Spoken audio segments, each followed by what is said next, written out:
बाकी तो बातें प्रीति और वितराग होएगो। हाँ। मतलब बातें प्रीति होगी या वहाँ के प्रति त्याग अगर वो पूर्ण रूप से जान लेंगे, पूर्ण रूप से जानने की बात हो रही नहीं, हाँ। पूर्ण रूप से जान लेंगे तो जो वास्तव में जो प्रीति योग्य है, हाँ। अगर आपने पूर्ण रूप से जाने तो बातें प्रीति होगी। जैसे परमात्मा को अगर आपने जान लियो, हाँ। ठीक है, हाँ। तो समझ गए क्योंकि जानने योग्य तो वही है मात्र परमात्मा। हाँ। और उनको जान लियो पूर्ण रूप से तो उनसे प्रीति हो जाएगी। हाँ।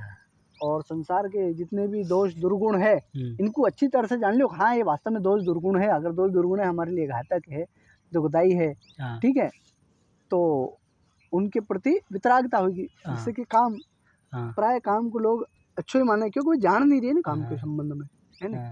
वे तो बस इतना ही जाना है कहाँ बढ़िया अच्छा सुख प्राप्त हो, और वही शब्द स्पर्श रूप रस और गंध इनमें ही मतलब तल्लीन हो जाओ। मतलब तो सोच रहे नहीं हम भोग रही है, बस हम जान रही हैं। जान यो थोड़ी नहीं है। जानना कहीं वास्तविक जानना तो यही है कि भाई काम जो है, क्रोध, काम क्रोध लोभ नाथ नरक के पंथ तिनहि परिहर रघुवीर भजई जेहि संत, है कि नहीं। सही। अब ये ऋषि मुनि कह रहे थे गलत थोड़ी, उनने तो बिल्कुल जानी हो है, अनुभव करो है, ठीक है नहीं। अब हमारे जो भोग वाले हैं वे भले कुछ पल के लिए उन महापुरुषों की बात सुन में ऐसी भावना करे हाँ गलत है, पर ऐसा माने नहीं, मतलब नहीं माने, ऐसा मान लेते तो वह इन प्रचंडा में नहीं पड़ते, ठीक है नहीं। सही। वे खाली जाने हैं, माने नहीं, ठीक है। अब मतलब परिपूर्ण तरीके से नहीं जाने हुए, ठीक है नहीं। सही। सुन रही है खाली हाँ काम क्रोध लोग खराब रहे, पर के छोड़ रही है कि नहीं छोड़ रहे, मतलब जाने नहीं है, जाने नहीं, खाली वो तोता रटत ज्ञान है, तोता रटत सब माया है भैया। जान ले तो छूट जाते। कोई गलत वाली बात है, सब माया है भैया। वो एक तो ने एक प्रश्न उठाया था एक ना कोई एक संत के आगे कि मतलब कि ये जो अमेरिका वगैरह जितने देश हैं ये तो भगवान को माने नहीं, मतलब ना ये धर्म कर्म करे, फिर भी ये मतलब उन्नत है, सफल है, ठीक है, आगे है हर विषय में। भारत तो इतना धार्मिक है, इतने सब पूजा पाठ वगैरह करें, इतने भगवान के मतलब इतने ग्रंथ वगैरह हैं, फिर भी मतलब भारत ना ही शांत और समृद्ध नहीं दिखाई देवे, ना ही इतनी अच्छी दिखाई दे। तो वहाँ के संबंध में वो जो संत थे उन्हें ये बात बोली कि देखो हरि बोल रिकॉर्डिंग वो करेगा कि जो अन्य देश हैं उनको एक फिक्स है कि उनको अर्थ संचय करना, भाई उनको पैसा कमाना है, ठीक है, उनको फिक्स है कि उनको जो है अर्थ संचय करना है, पैसा कमाना है। लेकिन ये जो हमारे भारतवासी है, अब एक पल के लिए तो संत महात्मा की शरण में जाएंगे या वेद शास्त्र पुराण की शरण में जाएंगे तो कहेंगे कि हाँ सब मोह माया है, क्या है सब नश्वर है, और ठीक है, और भगवान की प्राप्ति करना यही ध्येय है, ठीक है। और जब वहाँ से हटिए दूसरे क्षण मन में आएगा कि यार हमको पैसा कमाना चाहिए, हमको अर्थ कमाना चाहिए, हमको ये करना चाहिए, ठीक है नहीं। अब जो एक म्यान में दो तलवार रखेगा तो संभव तो हो नहीं सके।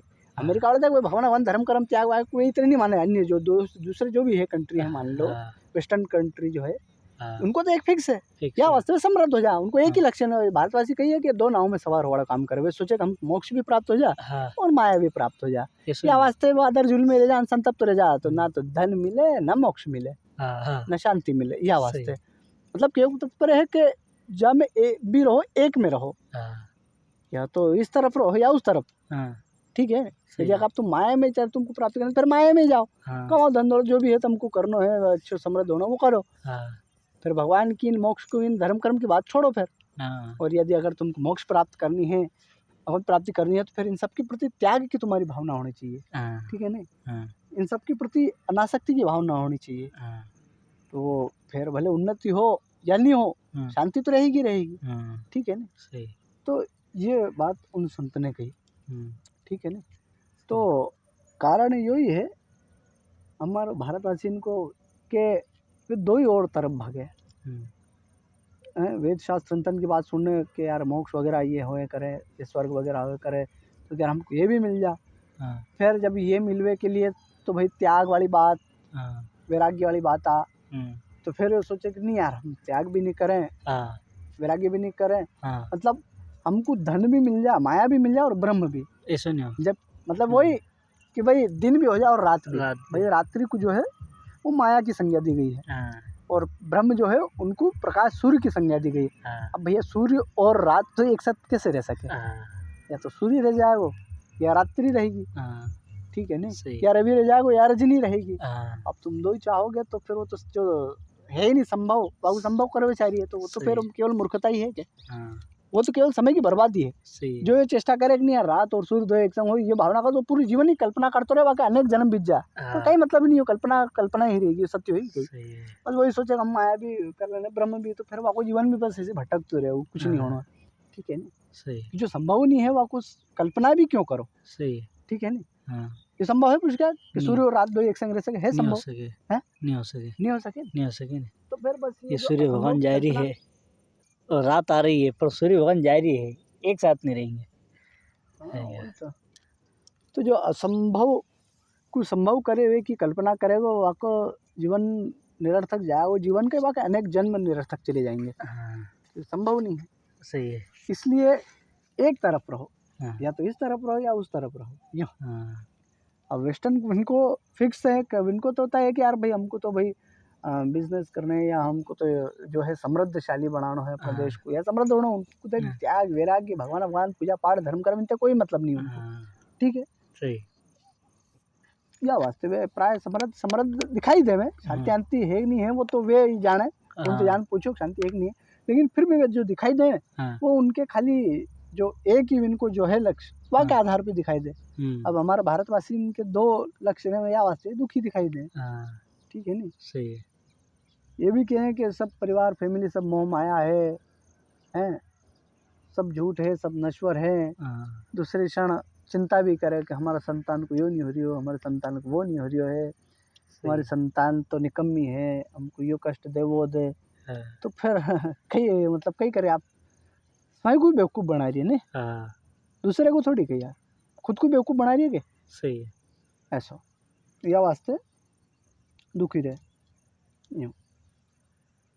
तो जो सत्य तो जो है सो है, लेकिन हमको जो सत्य को स्वीकार वैसे ही नहीं कर पाए जैसे वो है। जैसे सबको मालूम है कि एक सत्य है कि मृत्यु अवश्यम भावी है, मृत्यु तो एक दिन होगी, आप उससे बच नहीं सकते। यदि जीवन है तो मृत्यु भी है, पर हम सब यही चाहे कि नहीं हम सुखते जीवे तो सही, पर मृत्यु को हम प्राय अस्वीकार करने की चेष्टा करें। हमारे स्वभाव में दिखाई भी दे, तो स्वभाव में इतना डलगो है कि अगर कोई कहीं भी आएगा तो हम अपने शरीर की रक्षा करेंगे चेष्टा, ठीक है नहीं, क्योंकि हम सब जीव चाह। अरे एक चींटी एक जीव जंतु जो है इनकी भी इतनी आसक्ति रहे कि इनको भी अपन मारवक करे, तो ये भी भय के कारण अपनी जान बचाओ भागेंगे, चेष्टा करेंगे, यूँ थोड़े खड़े रहेंगे बस इनको मार रही हैं, मतलब ये भी चेष्टा तो सभी करें कि प्राय। तो मतलब मन में भावना यही कि हम मरेंगे नहीं, या हमको नहीं मारना चाहिए, ऐसा ही भाव है क्या? ठीक है नहीं, लेकिन ये सत्य तो नहीं है, ठीक है ना, ये सत्य नहीं है, मृत्यु तो अवश्यम भावी है ना। इसलिए यह सत्य को हम वैसे स्वीकार नहीं कर सके जो या को स्वरूप है, ठीक है सही। या वास्ते वो जो तोता रटत वाली बात जो है वो मुनि की कही, मतलब मुनि ही सब जो है एक प्रकार को संत महात्मा वेद पुराण सबको ज्ञान दे ही रहे हैं, और तोता रटत वाले जो जीव हैं वे हमारे जैसे ही हैं, जो खूब रट तो रही है, काम क्रोध लोभ सब नरक के पंथ है, पर ये सब छोड़ रही है कहीं। सही। और अगर ये नहीं छोड़ रही है तो फिर तोता रटित ही मानी जाएगी। नहीं सही है भाई, वो आचरण में नहीं है जो चीज़ वो तोता रटत मानी जाएगी। मान लो आपने खूब रट रखी है, खूब अच्छे बढ़िया बोलते हो आप, लेकिन अगर वो बात आपके आचरण में नहीं है, जीवन में नहीं है, तो वो केवल एकमात्र तोता रटत के समान ही है। तो कोई भी चीज़ को प्रभाव या वो सार्थक जब भी है जब कोई के आचरण में रहेगी, तो ही सामने वाले के ऊपर भी प्रभाव पड़े, वो है कि नहीं। भाई व्यक्ति के आचरण में होगी तो एक दूसरे को देखने हर कोई के अंदर परिवर्तन या प्रभाव दिखे, है कि नहीं। वही तो ना, आचरण में रहे सबसे पहले लाभ अपना ही है नहीं, वही तो, क्योंकि वो सत्य है, सत्य को स्वीकार करो, जितनी जल्दी कर लोगे आप उतनी जल्दी शांत हो जाओगे, और है कि नहीं। सही है। व्यक्ति सत्य को जितनी, अगर मान लो व्यक्ति सत्य को स्वीकार कर ले कि मृत्यु हाँ। अवश्यंभावी है, हाँ, तो शांत ऐसे हो जाएगा क्योंकि इच्छा समाप्त हो जाती है। सही है। व्यक्ति इच्छा कामना क्यों करे? हाँ, भाई धन की जागो इच्छा है, हाँ, कौन करे वो? ये कि मेरे को सुख भोगना, अभी तो मेरे को जीना है, हाँ, या मैं कभी नहीं मरूंगा, जाके अंदर इसी भावना है। हाँ, ठीक है, लेकिन सही। जो सत्य को स्वीकार कर ले नहीं रहे, ठीक है, बढ़िया है सब कुछ, भगवान ने हमको सोचा है, कर्म योग करनी है, पर सत्य बात तो है कि एक दिन वैसे मृत्यु को प्राप्त होना है। हाँ, तो ठीक है, अगर अर्थ मिल जा, अमीरी हो जा तो भी ठीक है, और गरीबी मेरे लिए तो भी ठीक है, लेकिन सत्य तो यही है कि एक न एक दिन संसार को छोड़ने जाना है। हाँ, और फिर जैसे कि महादेव के भी सही, सत्य हरिभजन जगत सब सब सपना। सपना। तो सही। वो वाली बात है, कुल मिलाने हम जगत में रह नहीं है, भगवान के होके रहे। हाँ, प्रारब्ध, वो तो अमीरी गरीबी जो भी है, धन दौलत पैसा कौड़ी है, सब तो प्रारब्ध के अधीन है। हाँ, प्रारब्ध के कारण प्राप्त हो जावे। हाँ, प्रारब्ध को मतलब तो समझ ही सही तू, हाँ, कर्म 3 प्रकार के में। हाँ, एक तो क्रियमाण जो कर रहे हैं, हाँ, एक प्रारब्ध जो पूर्व को है या चल रहे है, और एक है संचित जो अनेक संचित। जन्म को रहे। ठीक है, तो पूर्व जन्म के अच्छे बुरे कर्म के फलस्वरूप ही व्यक्ति को संपत्ति और विपत्ति और वस्तु और व्यक्ति प्राप्त हुए। हाँ, ठीक है ना? सही। अगर कोई धन संपत्ति प्राप्त हुई तो वो भी पूर्व प्रारब्ध के कारण। हाँ, यदि कोई अच्छे बुरे व्यक्ति हमारे रिश्तेदार संबंधी प्राप्त हो तो वो भी अच्छे बुरे हमारे प्रारब्ध के कारण। प्रारब्ध। अब जैसे वो तो कथा सुना ही रखी, तो बोध है ही सही, हाँ, वो प्रसंग सुनाए थे नहीं हाँ, कि वो मतलब वो संबंध में मैं खाली आधी वो बात क्यों चाहूँगा, वो ब्राह्मण कैसे सहन करते रहे, वक्त पत्नी बड़ी। हाँ, वो फिर बाद में वो बना। हाँ, फिर वो पूर्व जन्म को बता के भाई यो हाँ, प्रारब्ध तो वक्त कारण मैं को हुआ तो योग दी, मैंने पहले बहुत कष्ट हाँ, दियो, अब ये अरे ठीक है, हाँ, तो वो मान लिया ने प्रारब्ध। हाँ, अब क्योंकि वो जाति स्मर तो पूर्व जन्म मानती है। अब हमारे हाँ, जैसे नरे जो नहीं जाने जाति नहीं स्मर को, या वास्ते एक दूसरे के ऊपर दोष आरोपण करते रहे, मेरे फलानी खराब है, मेरे यो खराब, मेरे वो खराब। हाँ, वास्तव में कोई खराब नहीं है, सही। वे हमारे प्रारब्ध है, कोई काल में बीज बोए होंगे तो आपको फल काट रही हैं। हाँ, ठीक है, सही। तो वे सी वाली बात है। अब जैसे कि रावण जो हो, हाँ, वो बहुत धन संपत्तिवान हो गए। हाँ, ठीक है, वो बड़ी धन संपत्ति वगैरह प्राप्त हो गई। हाँ, क्यों हो गई थी? क्योंकि वो पूर्व जन्म में देखेंगे तो एक प्रताप भानु नाम को राजा ही था, हाँ, और माने बहुत दान पुण्य भी तो करे थे यार, हाँ, बहुत दान पुण्य बहुत वगैरह दान करे पुण्य। यूँ। तो ठीक है, श्राप राक्षस तो बनो, पर हाँ। दान पुण्य को फल प्राप्त हो कि यार वो बढ़िया सोने की हाँ। लंका को महल को मालिक बनो। फिर बाकी आखिरी कामना भी वही थी ना, यो तो अब कामना थी और पुण्य भी थे, पुण्य भी था। मतलब वो जो भी धर्म कर्म करे से के, हाँ, खूब तो करे वाके यार। प्रारब्ध बनो के यार, होगा। वो प्रारब्ध के कारण हम्म। वाकू मतलब जो है बढ़िया धन संपत्ति हाँ, और स्वर्ग को और इंद्र को जीतवाड़ा पुत्र मिलो, सब हाँ, ठीक मिले से। हाँ, लेकिन अंत में तो फिर जो परिणाम हो वो जो हो ही सही क्या यार। हाँ, केवल तात्पर्य है कि अच्छे बुरे व्यक्ति के अंदर भी यदि अगर पूर्व जन्म के कोई नरे हम देखें ना हाँ, कि भाई ये दिखाई तो दे रहे हो कि यार ये बहुत पापिष्ट है, हाँ, या बहुत मतलब उद्दंडी है, या बहुत दुष्ट स्वभाव वाला, फिर भी अगर धन संपत्ति वगैरह है, पैसा कौड़ी दिखाई दे, तो समझ लो कि यार बाकी ऐसे कोई पूर्व के प्रारब्ध रहे होंगे। ठीक है ना, हाँ, बाकी कारण प्राप्त हो हाँ, तो ठीक है, हो जब वो प्रारब्ध समाप्त होगा तो व्यक्ति अपने आप ही गिर जाएगा, पतन हो जाएगा। ठीक है ना, सही।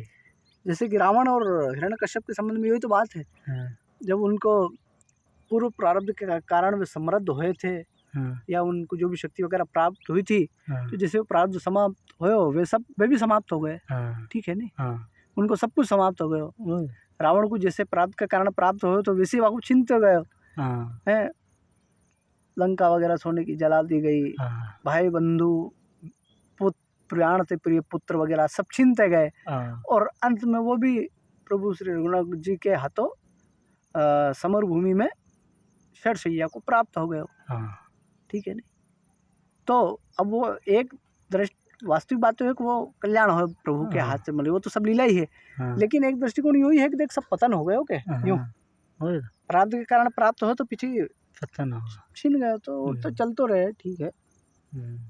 यो भाव कभी नहीं लानो कि यार वो देख के यार वो पाप करने के कारण समृद्ध हो गए और हम पुण्य करने के कारण दुखी है। ठीक है ना, वो पुण्य या भक्ति करने के कारण जो प्रारंभ में जो दुख कष्ट क्लेश प्राप्त हुए, वो समझ लो कि वह हमारे जो बुरे प्रारब्ध हैं वे भगवान समाप्त कर रहे हैं और वो हमको भोगताने समाप्त कर रही है। ठीक है। हाँ क्योंकि यार प्रारब्ध है तो आपको भोगना तो पड़े। हाँ ठीक है। सही। और भगवान हमारा कल्याण कर वो चाह। हाँ मतलब यूँ समझ ले, जो पूर्व प्रारब्ध को पाप को एक वैसो ही फोड़ा है। हाँ और भगवान वह दयालु माँ के समान है जो चाहे कि यार ये भविष्य में आपको कैंसर नहीं हो, ये बिल्कुल यह दुख से मुक्त हो जा। हाँ तो वो एक कुशल वैद्य के द्वारा चिरवा दे। ठीक है नहीं। और हाँ। वो जो चिराव रहे मान लो समझ लो वही हमारे ऊपर आवाड़ी एक विपत्ति है, भयानक विपत्ति, कठिन विपत्ति या एक कष्ट, जाके कारण हमको माँ क्रूर दिखाई दे रही है। लेकिन जब हम वाकई सच्चाई में जाएंगे, बाकी गहराई में जाएंगे तो पता चलेगा नहीं रहे ये तो हमारे विचार को मतलब हमारे जो है कल्याण के लिए ऐसा करा रही, ताकि हम दुख मुक्त हो जाएं। आवाड़ दुख तो भगवान भी मतलब जो हमारे पूर्व प्रारब्ध को मतलब हमको ये छोटे मोटे कष्ट संकट के द्वारा विपत्ति के द्वारा समाप्त करते रहे, कराते हैं। लेकिन फिर जब जीव को कभी कभी ऐसा लगे करे यार भगवान को इतने माने करे फिर भी ये परेशानी, ये कष्ट है, ये दुख है, कई मतलब फिर भगवान को मानने को या तो अच्छे तो नास्तिक है बढ़िया है, जो बढ़िया भगवान को कहीं भी नहीं मानने करें फिर भी प्राय दिखाई दे रही है बढ़िया अच्छे पैसा वाला भी है और अच्छे मतलब उनका ना बढ़िया सब वाहन सब है, बढ़िया मजे में है, मस्त है, यूँ दिखाई दे रही है मतलब इससे। ठीक है। सही। तो यह के संबंध में यही बात है। ठीक है। कि भगवान जो है वे प्रारब्ध को समाप्त कर रही हैं। देखो एक बात समझिए, क्या भगवान से जो कनेक्टेड है कितने भक्त हैं, वे उन सबन को चरित्र देख लो, इनके सबके चरित्र में यही दिखाई देगा कि वे उनको सब कहीं ना कहीं ऐसा लगता है कि यार उनके जीवन में यार कहीं बड़ो भारी कलेश दिखाई देवे हैं। उनके प्राचीन भक्तन की लिस्ट में जाओ तो श्री प्रहलाद जी महाराज, अरे उनको कई दुख तो यार सोच पुछ कर कल्पना कर, जाको पिता ही बाबू शत्रु को मारवे क्यों, एक दाना कल्पना कर ले खाली ऐसी। अब तो मोते एक पल के लिए थोड़ा सा अपना पिता चिल्ला दे तो मन में भाव आ जाए, अपनी बात माने चिड़ा जाए यार ये वो, तो सोच कट्टर क्षत्रिय उनको मारने की चेष्टा कर रहे हो, जहर तो मारो, सांप तो खवा दो, बड़ा दो, कर दो, ये कर दो, वो कर दो, सोच तो। और जबकि ऐसे घर में उत्पन्न है जहाँ कोई कमी नहीं, बस बात वही ब्रह्मांड के उनके पिता ब्रह्मांड के मालिक बनने बैठे, पर उनके जीवन में मतलब दिखने को देखे तो कितना मतलब कि यार पिता ही शत्रु। अगर कोई यही माने कि यार हमारे धन दौलत नहीं है या ये सब कुछ नहीं है, है ना, तो प्रहलाद जी को देख लो, उनको तो सब कुछ होते हुए भी उनके खुद के पिता शत्रु बन गया। शत्रु क्यों? क्योंकि भगवान की परेशानी घर में खड़ी, बाहर नहीं है कि नहीं, भाई उनकी मृत्यु घर में इंतजार कर रही है एक तरह से देखा जाए, है कि नहीं, दिन तो रात मतलब तात्पर्य मारे के प्लान बनते हैं, भगवान से कनेक्टेड है। चाहे तो कोई प्रश्न उठा दे कि यार अरे यार भगवान को इतना मान रहे तो कष्ट, तो या के गहराई में देखो प्रहलाद जी को तो ऐसा कहीं नहीं लगे। ठीक है। और ये सब होने के बाद तो प्रहलाद जी को चरित्र जो है वो और निखार ना आयो, हमारे लिए और कल्याणकारी होगा सब उनके लिए, है कि नहीं। ठीक है। ध्रुव जी महाराज के जीवन में भी इसी प्रकार को संघर्ष दिखाई देवे। ठीक है। अरे कितने भक्त है, पांडव देख ले, उनने कितने कष्ट वगैरह झेले, कितने अपमान वगैरह झेले, सोच उनकी पत्नी तक को कितना अपमान करे गए, और वे तो साक्षात भगवान के साथ ही रही, भगवान को ध्यान खाई, भगवान उनके साथ रह रही। ठीक है। जवान मोटियार बेटा अभिमन्यु युद्ध में मारे गए, महाभारत समाप्त होने के बाद लगे हाँ विजय हुई, लेकिन वहाँ बाद पांडवन के 5 ही छोरान को निर्ममता निर्दयता पूर्वक अश्वत्थामा ने सर काट लिया। मतलब कैसी कैसी विपत्ति आई, तो कौन के ऐसो यार जो भगवान मान वाला उनको विपत्ति नहीं पड़े, आराम सुख में रहे। ध्यान देखो हिस्ट्री इतिहास सब भक्त तो मीरा बाई देख ले यार, उनको देख ले, मीरा बाई को जीवन देख ले, वे कितनी मतलब लगे उनको जीवन के यार कितना संघर्षमय। और फिर गोस्वामी जी के विषय में तो कहूँ कहीं मैं, गोस्वामी जी के चरित्र तो अब फिर अब कहना ही कही है, फिर तो उनके संबंध में तो शब्द ही कहीं कह सकूँ मैं। ठीक है। क्यों नहीं यार। ठीक है। प्रहलाद जी महाराज भी जब जन्म हुए होंगे तब मालूम भी होगी कि भगवान को भक्ति का यही नहीं, जन्म के टाइम बहुत मिठाई बटाई होगी, हिरण्यकश्यप ने बहुत आनंद मनाया, वो सब करे होगा। ठीक है। मीराबाई के टाइम भी जन्म के टाइम भी तो कोई ऐसी थी वो नहीं, तो क्लेश बढ़िया अच्छे मेड़ता की राजकुमारी थी, बढ़िया अच्छे, उनको खूब बढ़िया खुशियाँ थी, वहाँ घर वाले ने आनंद मनाया वगैरह सब, हर ध्रुव महाराज जी सबकी लाइफ में। लेकिन श्री गोस्वामी तुलसीदास जी महाराज तो इतने अभागे हैं कि अब उनके अब कई कह सके उनके भाग्य को, वो खुद ही कहे नहीं कि विधि लिखना कछु भाल भलाई, कि सबके जन्म पे तो बढ़िया बधाई वगैरह बटे, उत्सव वगैरह मने, मिठाई वगैरह बटे, लेकिन मैं तो इतना अभागा हूँ कि जब मेरे जन्म हुए तो मेरा पूरा कुल शोकाकुल हो गयो। पूरा कुल में ऐसो मातम और शोक छागो जैसे कोई की मृत्यु हो गई हो। सही। मिठाई बांटना तो दूर की बात है, वे तो ये चाह रहे थे कि भाई मोते मतलब या बच्चा तो हमारा पिंड कब छुटे, या को कई करे, योजना बना रही थे कि या को यार कहीं फीका देवे कि दफना देवे के, या को कहीं और पहुंचा दे, कई मतलब ऐसी योजना बनाने लग गए। मिठाई बने तो बहुत दूर की बात।